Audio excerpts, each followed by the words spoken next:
অন্তর্বর্তীকালীন সরকারের উপদেষ্টা পরিষদের প্রথম বৈঠকে বসেছে সচিবালয়।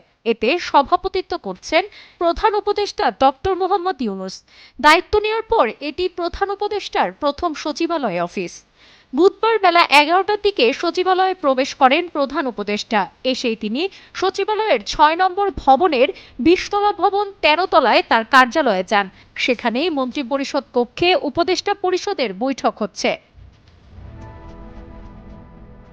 এর আগে উপদেষ্টা পরিষদের বৈঠকগুলো রাষ্ট্রীয় অতিথি ভবন যমুনা ও প্রধান উপদেষ্টার কার্যালয়ে অনুষ্ঠিত হয়েছে। প্রধান উপদেষ্টা আসবেন বলে সকাল থেকে সচিবালয়ে ছিল নিরাপত্তার কড়াকড়ি।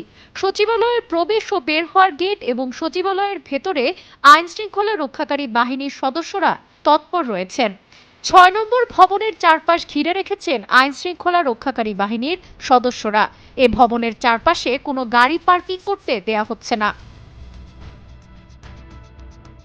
মঙ্গলবার আইন বিচার ও সংসদ বিষয়ক উপদেষ্টা আসিফ নজরুল সাংবাদিকদের এ অধ্যাদেশের বিষয়ে বলেন, আদালত যদি মনে করে তাহলে অপরাধী রাজনৈতিক দলের বিরুদ্ধে শাস্তিমূলক ব্যবস্থা নেওয়ার জন্য সংশ্লিষ্ট কর্তৃপক্ষের কাছে সুপারিশ করতে পারবে। স্বরাষ্ট্র মন্ত্রণালয় আছে, নির্বাচন কমিশন আছে। আদালত যদি মনে করে তারা সেটা করতে পারবে, তবে শাস্তি দিবেই এমনটা নয়। এখন উপদেষ্টা পরিষদের উপর নির্ভর করছে তারা এটাকে কিভাবে গ্রহণ করে, এটা রাখবেন কিনা কিংবা রাখলেও কি ফর্মে রাখবেন।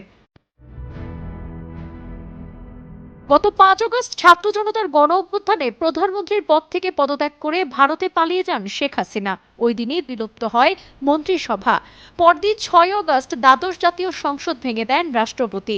এরপর গত 8 আগস্ট শপথ নেয় অন্তর্বর্তীকালীন সরকার।